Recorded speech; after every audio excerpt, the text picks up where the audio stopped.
अस्सलाम वालेकुम। के न्यूज हेडलाइंस के साथ मैं हूं हारिस अली शगिलानी और मैं हूं कुदसिया शौकत। चलते हैं आज की अहम खबरों की तरफ।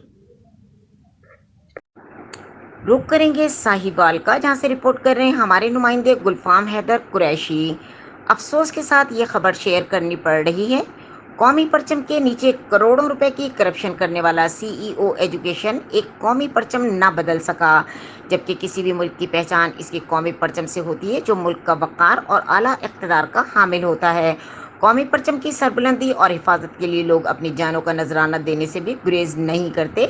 इसीलिए हमारे प्यारे कौमी परचम की हिफाजत और सरबुलंदी के लिए लाखों पाक अफवाज के जवानों और लोगों ने जानों की कुर्बानियां दी हैं। मगर साहिवाल के महकमा एजुकेशन ऑफिस की बिल्डिंग पर लगा कौमी परचम साहिवाल के आला अफसरान को अपना फटा हुआ सीना दिखा रहा है, मगर पैसों के लालची और ज़मीर फरोश अफसरों की आंखों पर बेहिसी की पट्टी बंधी हुई है, जिससे अफसरान को फटा हुआ कौमी परचम नज़र नहीं आ रहा वो किस तरह अपनी बेबसी और बेहुरमती पर आंसू बहा रहा है।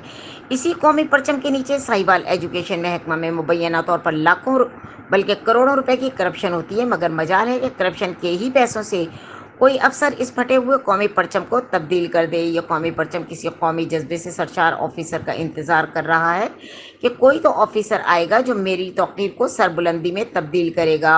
जबकि जस्टिस बाकर नजमी ने एक हाई कोर्ट केस में कौमी परचम की बेहुरमती पर 3 साल सज़ा का फैसला सुना चुके हैं, जो रिकॉर्ड का हिस्सा है। दूसरी तरफ शहरियों का कहना है कि ये लोग जिस मुल्क के इदारे में काम करते हैं, लोग लाखों रुपए तनख्वाहों की मद में वसूल करते हैं और करप्शन से अपनी जेबें भरते हैं। उसी मुल्क के कौमी परचम की बेहुरमती और ऐसे सलूक करने वालों के खिलाफ मुल्क गद्दारी के मुकदमा दर्ज करके कड़ी से कड़ी सज़ा देनी चाहिए।